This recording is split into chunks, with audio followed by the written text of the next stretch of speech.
Quero lhes falar hoje à noite sobre a lógica subversiva do reino de Deus. Esse é o título da mensagem de hoje à noite. Quero convidar você a abrir sua Bíblia em 1 Coríntios capítulo 1, versículos a partir do 18. A lógica subversiva do reino de Deus.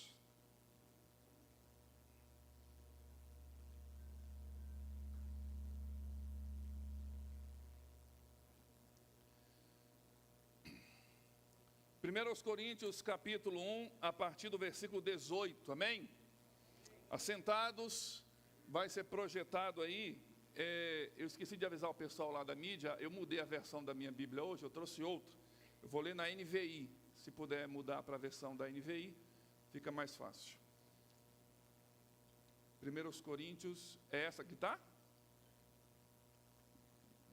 Tá, tudo bem, vamos lá. 1 Coríntios 1, 18. Pois a mensagem da cruz é loucura para os que estão perecendo, mas para nós que estamos sendo salvos é o poder de Deus. Pois está escrito: destruirei a sabedoria dos sábios e rejeitarei a inteligência dos inteligentes. Onde está, ó sábio? Onde está o erudito? Onde está o questionador desta era? Acaso não tornou Deus loucura a sabedoria deste mundo? Visto que na sabedoria de Deus, o mundo não o conheceu por meio da sabedoria humana, agradou a Deus salvar aqueles que por meio da loucura da pregação, os judeus pedem sinais miraculosos e os gregos procuram sabedoria. Nós, porém, pregamos a Cristo crucificado, o qual, de fato, é escândalo para os judeus e loucura para os gentios. Mas para os que foram chamados, tanto judeus como gregos, Cristo é o poder de Deus e a sabedoria de Deus. Porque a loucura de Deus é mais sábia que a sabedoria humana, e a fraqueza de Deus é mais forte que a força do homem. Irmãos, pensem no que vocês eram quando foram chamados. Poucos eram sábios segundo os padrões humanos, poucos eram poderosos, poucos eram nobres, de nobre nascimento, mas Deus escolheu o que para o mundo é loucura, para envergonhar os sábios, e escolheu o que para o mundo é fraqueza, para envergonhar o que é forte, e escolheu o que para o mundo é insignificante, desprezado, o que nada é, para reduzir a nada o que é, a fim de que ninguém se vanglorie diante dele. É, porém, por iniciativa dele, que vocês estão em Cristo Jesus, o qual se tornou sabedoria de Deus para nós, isto é, justiça, santidade e redenção. Para que, como está escrito, quem se gloriar, glorie-se no Senhor. Amém? Vamos orar. Obrigado, Senhor, pela Tua palavra que acabamos de ler. Obrigado por um momento de louvor que tivemos aqui, em músicas que nos conduziram à adoração ao Senhor. Fala conosco pela Tua palavra e que possamos ouvir a Tua voz, não com o nosso ouvido humano, mas com o nosso coração. Que a nossa alma e o nosso espírito recebam a porção que Tu tens preparado para nós nessa noite. Oramos-te em nome de Jesus. Amém. Um dos filósofos mais conhecidos do século passado, Baruch Spinoza, que trabalhou no campo da filosofia com a conceituação e a estruturação da lógica filosófica, ele disse que de uma determinada causa dada, segue-se necessariamente um efeito. Essa era a tese do trabalho dele, a questão de causa e efeito. Mesma causa produz mesmo efeito. Isso é lógica, é como matemática, não é? uma lógica quase que matemática. No Evangelho de Jesus e no ensino de Jesus, nós temos ensinos e princípios que seguem a lógica humana. Por exemplo, eu vou falar, os irmãos respondam aí, que os irmãos sabem, é lógico e todo mundo sabe. Jesus disse, aquele que pede, é lógica, né? Ele disse, aquele que busca, acha ou encontra. Ele disse, aquele que bate a porta, é questão lógica isso, né? O ensino de Jesus segue questões lógicas. E existem princípios no Evangelho que seguem essa lógica humana, que nós conhecemos de causa e efeito, de busca e resultado. Isso, para nós é muito comum entender isso. Entretanto, o problema é que nós tentamos muitas vezes entender o reino de Deus pela régua e pelos conceitos do mundo. O mundo mede sucesso por posição. Quem tem posição teve sucesso. O mundo mede grandeza pelo poder. Aquele que tem muito poder, ele é grande. O mundo mede vida pelo controle, mede vitória por acúmulo. Nós costumamos, por exemplo, olhar para uma pessoa bem-sucedida, profissional e financeiramente, e dizer assim, esse aí venceu na vida. Não é isso que nós falamos muitas vezes? Venceu na vida. Por quê? Porque humanamente nós costumamos associar vitória a acúmulo, vitória à prosperidade material. Essa é a lógica do mundo. Mas no reino de Deus se opera por outra lógica, por outra métrica. A lógica do reino não é humana, centrada no ego. A lógica do reino é espiritual, centrada em Deus. É por isso que algumas vezes ela parece contraditória no reino de Deus, quando nós estudamos certos princípios, e como vamos ver hoje, quando estudamos certos princípios do reino de Deus, que contrariam a lógica humana, a lógica do mundo, a lógica do sucesso profissional, e nós nos deparamos muitas vezes com o ensino bíblico, nós temos dificuldade de entendê-lo. Entretanto, precisamos partir desse pressuposto. A lógica do reino de Deus não segue a mesma métrica, os mesmos padrões da lógica do mundo. Como eu falei no início, a lógica do reino ela é subversiva, ela é meio que rebelde, ela contraria os princípios da lógica humana. E quero lhes apresentar nessa noite 3 teses que nos falam dessa lógica subversiva do reino de Deus.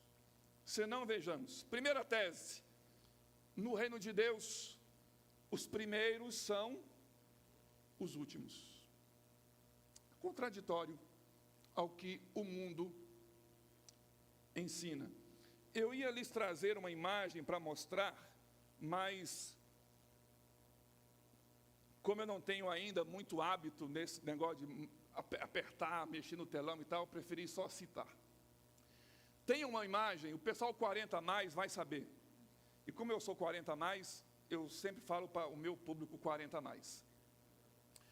Tem uma imagem da Olimpíada, da maratona feminina, da Olimpíada de Los Angeles, de 1984. Uma imagem de uma atleta entrando no estágio, cambaleando. Vocês lembram dessa imagem? Lembram disso? Foi a imagem mais famosa de toda a Olimpíada de 1984. Aquela atleta chegando no estádio exaurida, sem força, cambaleando, recusou a ajuda médica porque seria desclassificada, e ao cruzar a linha de chegada ela cai desmaiada no chão. Detalhe: a imagem que mais marcou a Olimpíada de 1987, dessa atleta, o detalhe é que ela chegou em 37º lugar. Ela não foi a primeira colocada. A 37ª colocada da maratona feminina ficou mais conhecida do que quem ganhou. Mais ou menos isso que a Bíblia nos fala. Em Mateus capítulo 20, versículo 16, palavras de Jesus nos diz assim: assim, os últimos serão os primeiros, e os primeiros serão os últimos. A lógica do reino é contraditória àquilo que o mundo prega e ensina, porque o mundo briga para ser o primeiro, o mais reconhecido, o mais rápido, o mais aplaudido, o mais influente. No reino, Jesus está dizendo: cuidado, aquilo que vocês acham, aquilo que vocês chamam de primeiro, na verdade pode ser o último. O que Jesus está confrontando aqui, ele está... Achou a imagem? O pessoal da mídia é fera aí. Cadê? Põe lá. Já apareceu, sumiu. Eu não vi. Aí, essa imagem dessa atleta. Caiu. E se você buscar, eu fiz essa pesquisa. Se você buscar no Google, se você dar um Google e colocar assim, Olimpíada de Los Angeles 1984, todas as imagens que vão aparecer na sua tela é essa. Todas. O que Jesus está nos ensinando nesse texto de Mateus, está confrontando aqui a nossa ansiedade por status, a busca por visibilidade acima de fidelidade, e a ideia de que valor vem de posição. Jesus está dizendo: cuidado, no reino de Deus, não se deixem enganar pela busca, pela forma como o mundo busca posicionamento, porque no reino de Deus, o posicionamento é inverso. No reino, Deus não premia quem aparece mais, mas quem permanece mais. Não é sobre aparecer na frente, é sobre permanecer fiel quando ninguém está vendo.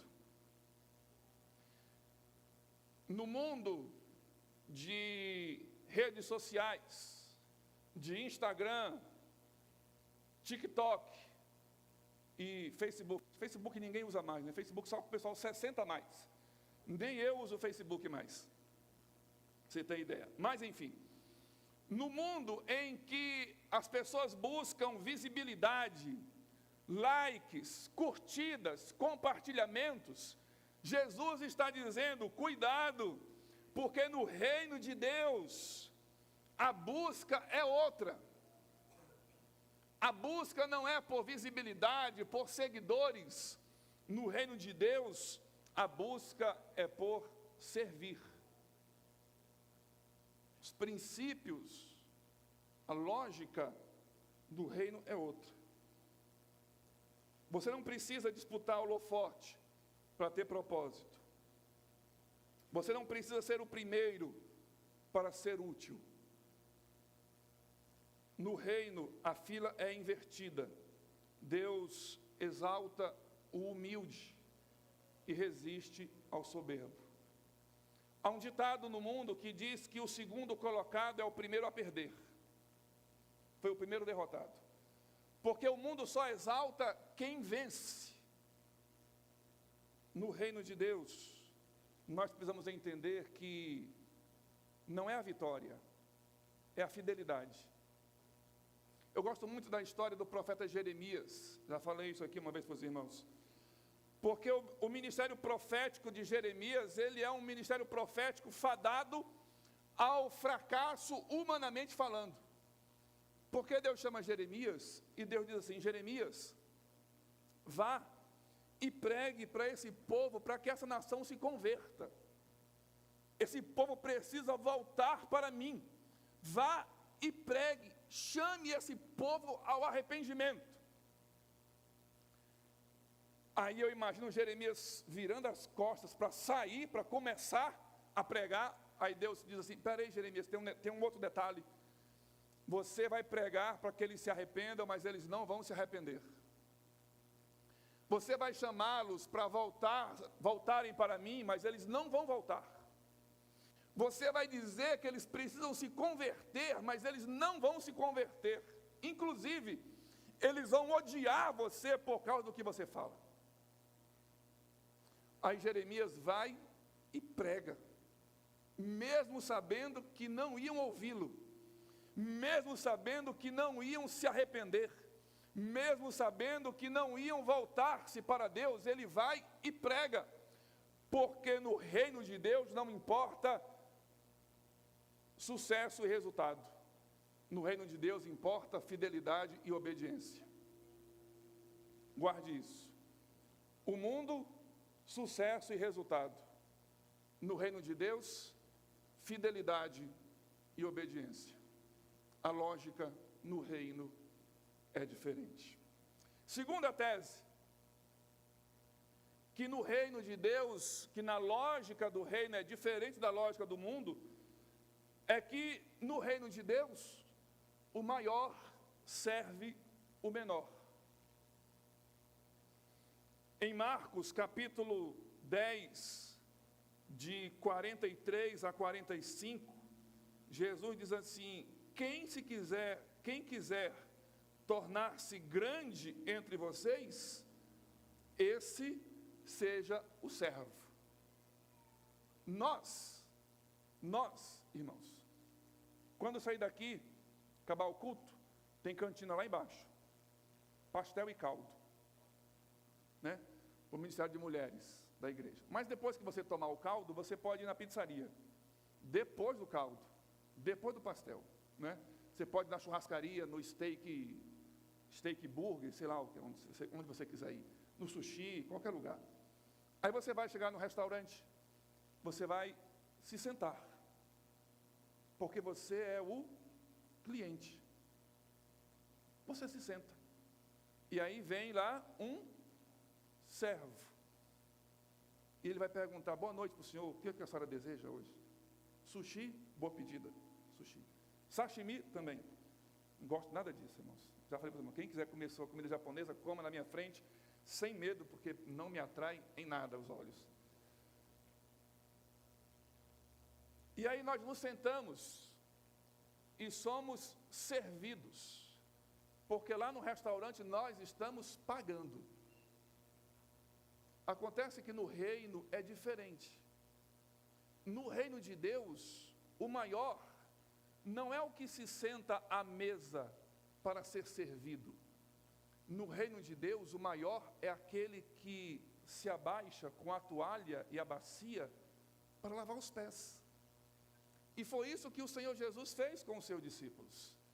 No reino de Deus, maior é quem serve do que aquele que é servido. Servir não é ser menos. Servir é ser como Jesus. Porque ele foi o servo. Aliás, uma das profecias do Antigo Testamento, uma das profecias messiânicas do Antigo Testamento mais bonitas, que falam sobre Jesus, que anunciam Jesus, é a profecia do servo sofredor.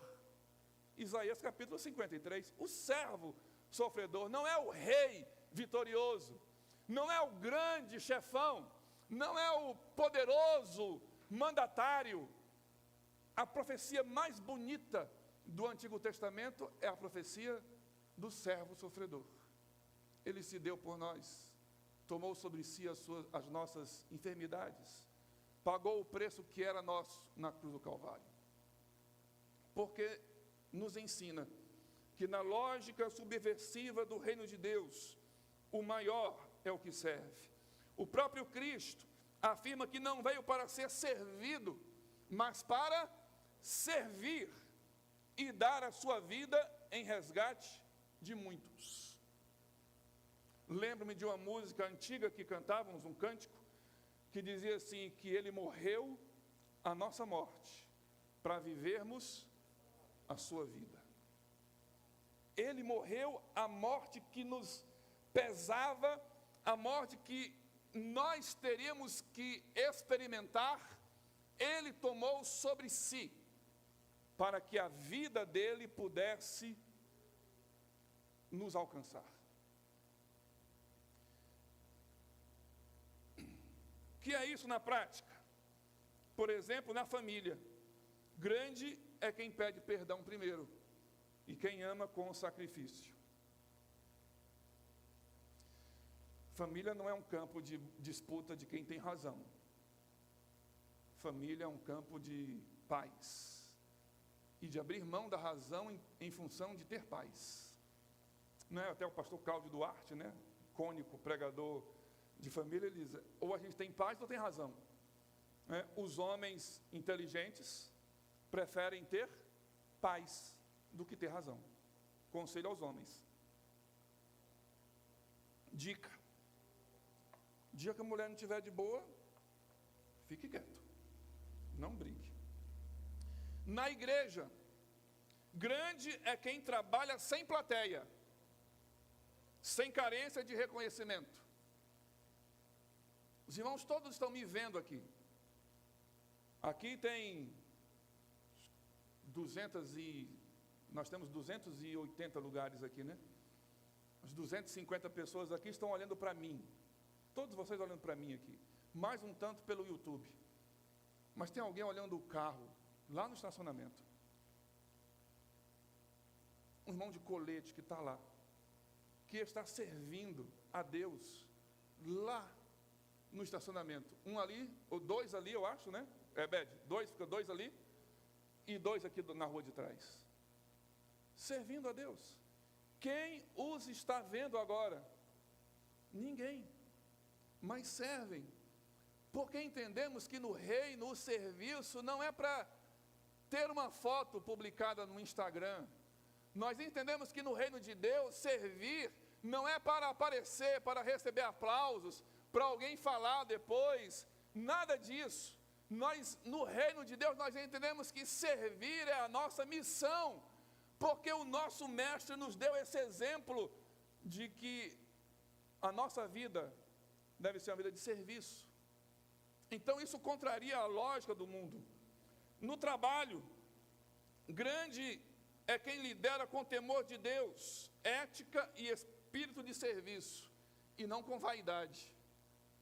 Trabalho, e dependendo do ambiente, uns mais do que outros, o ambiente de trabalho é um ambiente que infla a nossa vaidade, porque nós queremos aparecer mais do que o outro. Nós queremos ser mais reconhecidos do que o outro, do que o nosso concorrente, não é?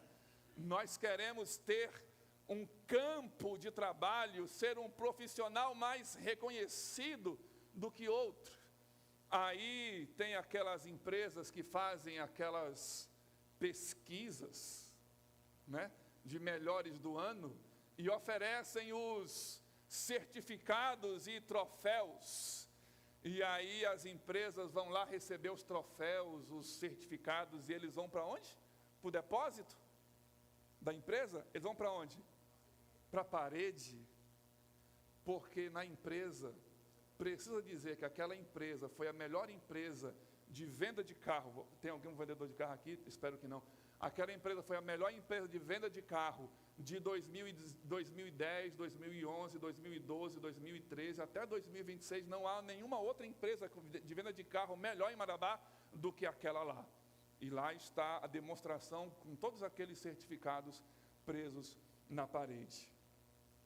Mas nós precisamos entender que no reino, que como princípio do reino, no nosso trabalho nós não servimos para inflar a nossa vaidade, nós servimos para mostrar o amor e a graça de Deus aos outros. É assim que servimos.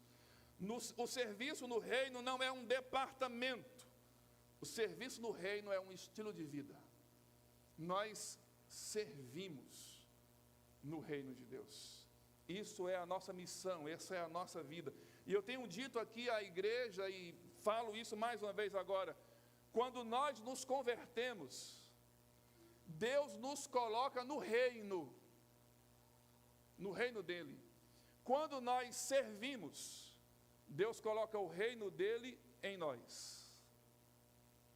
Então a grande questão não é apenas nós estarmos no reino, é o reino estar em nós. E nós fazemos isso quando nós servimos. Quando alguém vai lá para a cozinha e agora já está preparando os pastéis, para daqui a pouco a gente comer quentinho. Já está esquentando o caldo, cortando o pão, e tal, para daqui a pouco a gente chega lá. Que está olhando o carro, que está ensinando as crianças. Cuidaram das crianças deles, né? E hoje de manhã eu peguei a criança do Cássio com a Ingrid, né? Aí alguém falou assim, está lembrando, né, pastor? Eu falei, a melhor coisa que tem é a gente lembrar e matar a saudade com os filhos pequenos dos outros. Porque na hora que chora, a gente devolve, quer o calor da mamãe. Na hora que fez o cocô, a gente devolve, aí eu acho que fez cocô. Melhor coisa que tem. Mas lá estão irmãs que cuidaram dos filhos delas e estão cuidando dos nossos. Nossos, digo, dos seus, porque os meus já estão crescidos. Nem aqui estão. Porque entendemos que no reino de Deus, a grande questão é o lugar onde nós estamos sendo úteis, não o lugar onde nós estamos aparecendo. Essa é a lógica do reino. Terceira tese e última que eu quero lhes apresentar nessa noite. E como a gente aprende em homilética, a última ideia, ou a ideia mais forte, fica sempre por último, para fechar, né? Na lógica do reino, quem perde a vida, na verdade, ganha. Palavra de Jesus em Marcos capítulo 8, versículo 35. Quem quiser salvar a sua vida, perdê-la-á. Mas quem perder a vida por amor de mim e do Evangelho, esse a salvará. E como tem gente enganada com isso no mundo hoje? Gente achando que ganhar a vida é estar na balada. Falar isso uma semana depois do carnaval parece um negócio até meio fora de contexto, não é, irmãos? Gente que foi para o carnaval, que pulou, sei lá, talvez na Bahia, que dizem que, né, que na Bahia o carnaval dura lá quase um mês. Talvez é isso, Jó. Talvez na Bahia estejam até pulando o carnaval até agora, achando que a sua vida está sendo ganha. Na verdade está perdendo a vida. Porque na lógica do reino de Deus, é inverso, é paradoxal, é radical. No reino de Deus, na verdade, nós ganhamos a nossa vida quando abrimos mão dela e a entregamos a Jesus. Aí nós ganhamos a vida. Ganhar a vida não é experimentar os prazeres. Ganhar a vida não é experimentar as possibilidades todas do mundo. Ganhar a vida não é desfrutar de riquezas, de comida, de roupa, de carro, de viagens. Ganhar a vida é ter a certeza de que está vivendo com Jesus. Isso é ganhar a vida, na verdade, do Evangelho. O mundo diz, preserve-se, proteja-se, priorize-se, garanta o seu. Jesus diz, se você viver para si mesmo, você se perde. Se você se entregar a mim, você se encontra. Paradoxo isso? Contraditório isso? É verdade. Nós nos encontramos quando nós nos damos até Jesus. Quando nós vamos a Jesus e abrimos mão da nossa vida para Ele, aí que nós encontramos a vida. Quando nós estamos dispostos a perder e a sacrificar a nossa vida, ofertando-a a Jesus, aí nós ganhamos a vida, aí nós achamos verdadeiramente o valor da vida. Perder a vida aqui não é só morrer fisicamente, é renunciar ao controle, é abrir mão do eu no centro, do controle de estar fazendo tudo o que você quer e colocar Cristo no trono da nossa vida. Na nossa vida, quem manda ou quem deve mandar não somos nós, é Jesus. Há um ditado no mundo que diz que quem pode, manda. Quem tem juízo, obedece, como diz o caipira, obedece. Quem pode, manda. Quem tem juízo, obedece. No nosso caso, quem manda é Jesus. A nossa vida não está sob o nosso controle. Já contei aqui aos irmãos que uma vez perguntaram a mim, muitos anos atrás, quando eu estava pregando numa igreja em Capanema, o irmão perguntou para mim assim: pastor Max, quando foi que o senhor quis ser pastor? E eu respondi para ele em cima da bucha, irmãos, sem titubear. Falei: eu nunca quis ser pastor. Eu queria ser piloto de avião, de guerra, e professor de educação física. Esses eram os meus dois sonhos.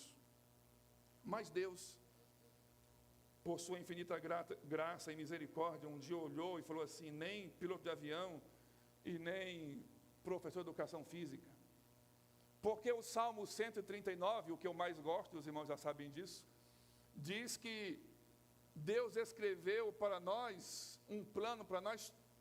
Todos os dias da nossa vida foram escritos, cada um deles, quando nenhum ainda existia.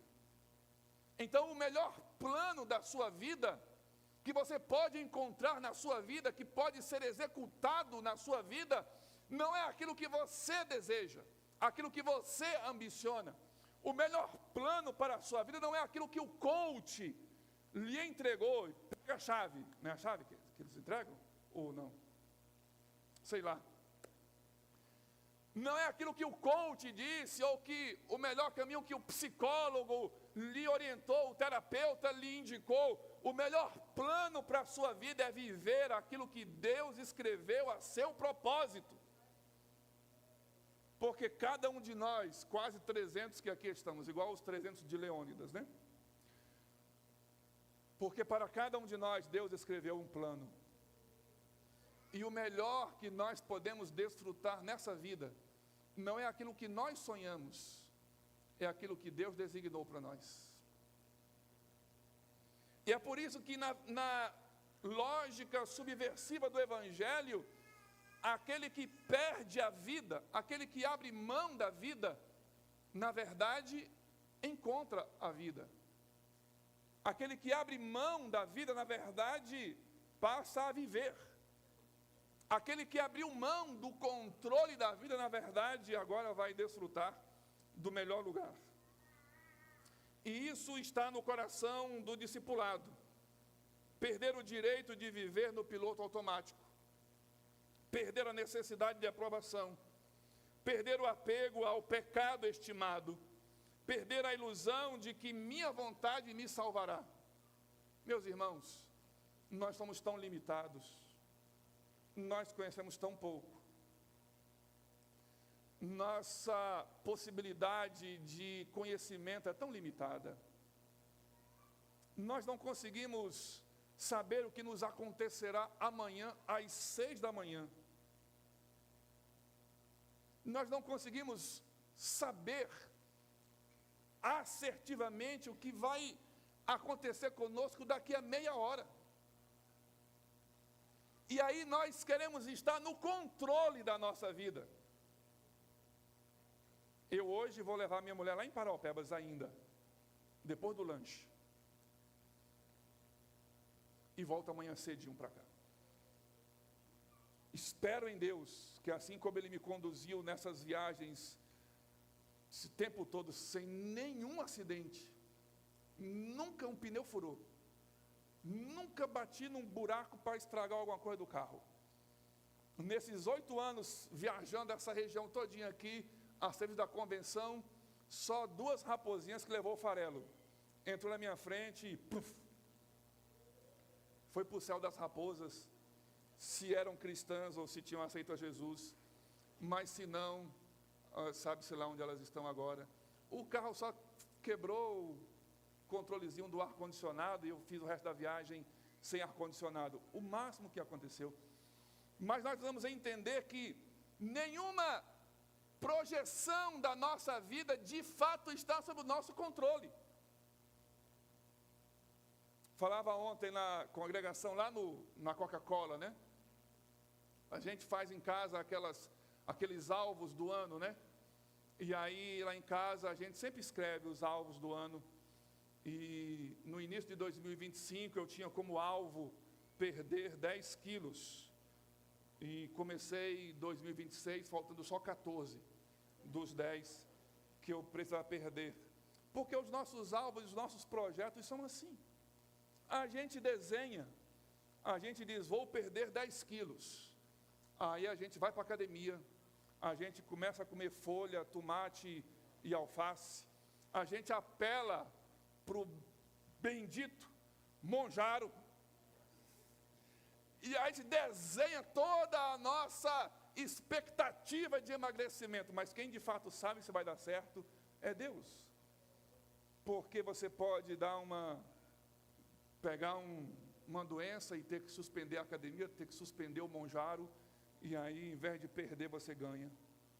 A gente projeta uma pós-graduação, vou fazer uma pós-graduação, e a gente diz, a mensalidade é tanto, eu vou tirar tanto aqui do orçamento, eu vou fazer isso, aquilo, outro, e vou entrar, e vou fazer na faculdade, isso, aquilo, outro, e a gente faz o projeto bem detalhado, mas de fato, só quem sabe se a execução vai dar certo, se o caminho vai dar certo, é Deus.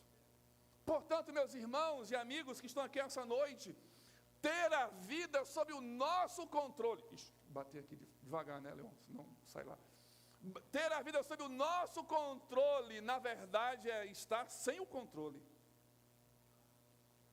Porque a nossa vida, de fato, só está controlada quando ela está nas mãos de Jesus. A nossa vida só tem, de fato, controle, destino e caminho certo quando Jesus é o condutor da nossa vida. Quando ela está sob o meu controle, sob o seu controle, nós não sabemos, nós não temos garantia, nós não temos certeza. Portanto, nessa noite eu quero dizer a você que essa lógica subversiva do reino de Deus, de que quem perde a vida, na verdade, ganha a vida, é o que de melhor pode acontecer conosco, é viver isso aqui. É abrir mão da vida e entregá-la a Jesus, porque Ele é o condutor que sabe, de fato, como conduzir para nós. Porque Ele, de fato, não apenas projetou, mas Ele conhece, Ele sabe. Ele vai conduzir a nossa vida.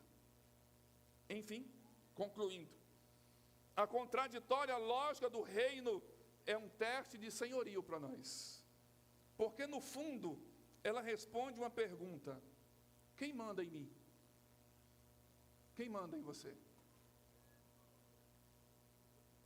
De vez em quando a gente, no nosso explosão de ego e de autossuficiência, a gente bate no peito e diz, na minha vida, o que, irmãos? Mando eu. Não é não? E a gente ainda fala meio brabo ainda, porque só faz sentido esse negócio se for meio brabo. Não faz sentido assim, na minha vida mando eu, não manda nada. Só tem de fato sentido quando a gente fala brabo. Na minha vida mando eu, manda nada. Manda nada. Como diz o pessoal, sabe de nada, inocente. Não sabe.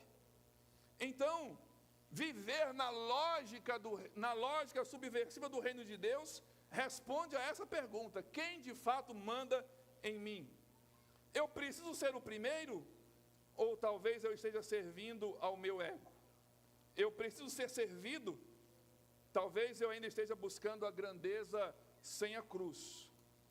Se eu não consigo perder a vida, talvez eu ainda esteja tentando ser o meu próprio Salvador. Mas Jesus hoje nos chama para uma troca. Trocar o status por fidelidade. Trocar poder por serviço. Trocar controle por entrega. Quando essa troca acontece, a contradição vira caminho de vida. Nós passamos a viver nessa lógica do reino, de que alguém chega e diz assim: mas você não é o maior, você não é mais poderoso, você não é mais rico. O que isso tem a ver? Por que você está levando água para aquela dona que é doméstica? Porque aqui eu tenho prazer em servir. Você não é grande empresário, você não é grande reconhecido na cidade? Sim. Por que você está com um colete laranja olhando os carros do estacionamento? Porque aqui eu tenho prazer em servir. Aqui vive-se outra lógica do reino de Deus. Desafio prático para você essa semana. Escolha algo concreto para fazer, para demonstrar quem de fato governa a sua vida. Honre alguém ao invés de competir. Ao invés de competir, disputar com alguém, honre. Honre aquele que está ao seu lado. Sirva alguém ao invés de se impor. Obedeça a Cristo em algo que você tem resistido. Eu quero terminar convidando você a deixar a lógica e os conceitos do mundo e viver pela lógica do reino de Deus. Na lógica do reino, os primeiros são os últimos.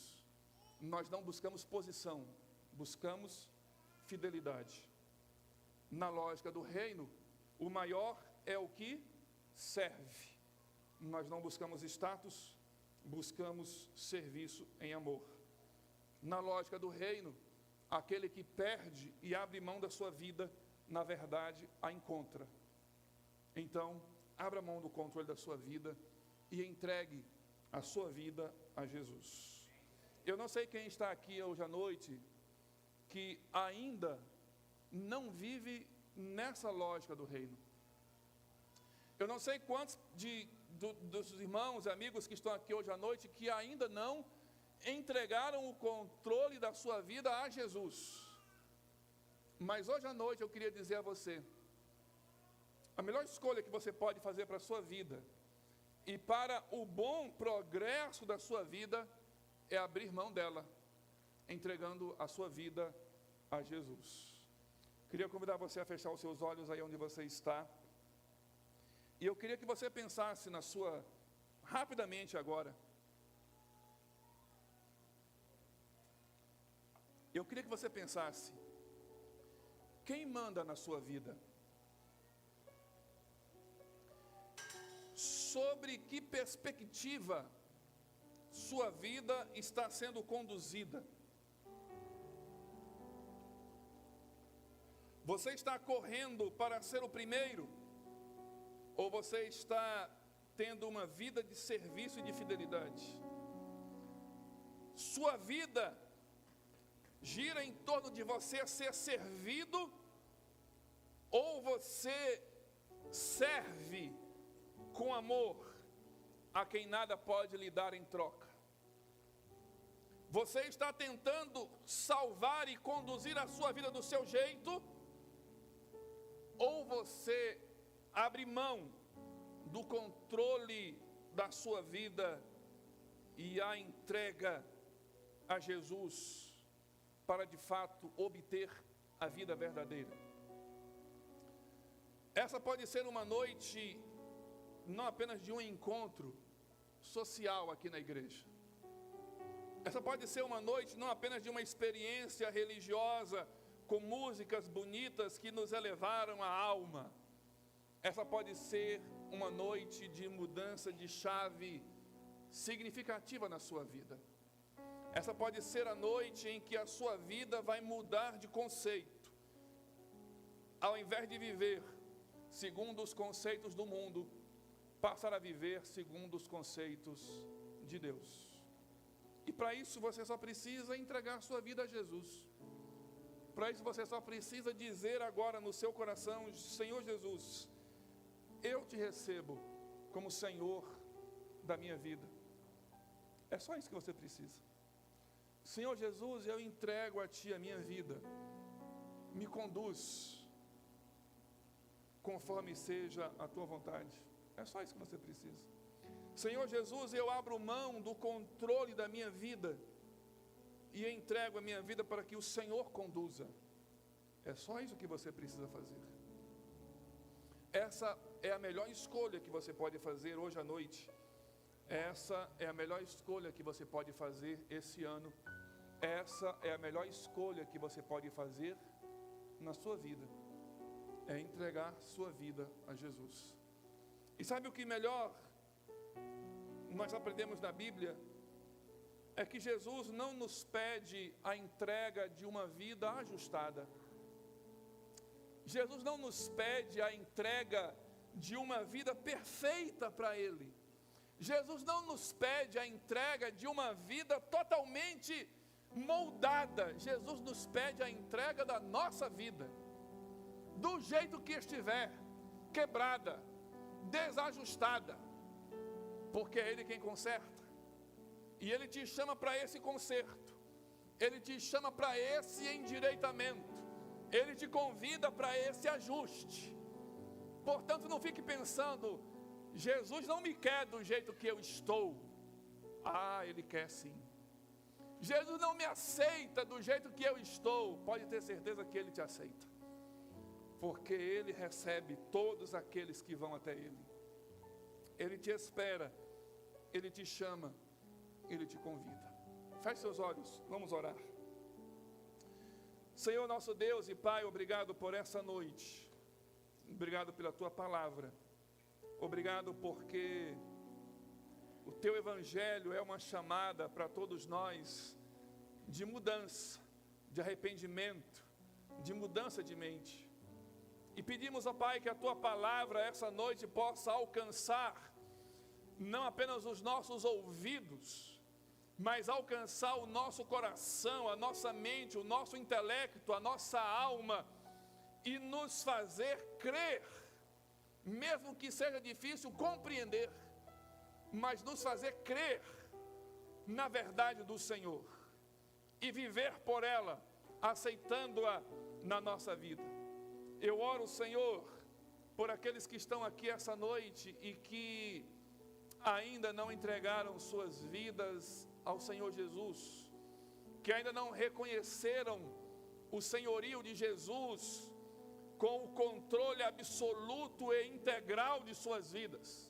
Eu oro por aqueles que estão aqui, que têm duvidado, que têm questionado a existência do Senhor, que têm vivido a sua vida como se o Senhor não existisse, como se o Senhor não importasse. Eu oro por eles e peço ao Senhor que o Teu Espírito Santo fale ao coração de cada um deles nessa hora. Transforme, tire o medo e coloque a certeza. Tire a desilusão e coloque a esperança. Tire a falta de fé e coloque a confiança. Que o Senhor, Deus, tire a dúvida e coloque a certeza no coração. E que, sobretudo, esse coração receba não apenas isso, mas receba o Senhor. Abençoa cada vida que está aqui essa noite e nos guarda pelo Teu poder e graça. Oramos ao Senhor em nome de Jesus. Amém.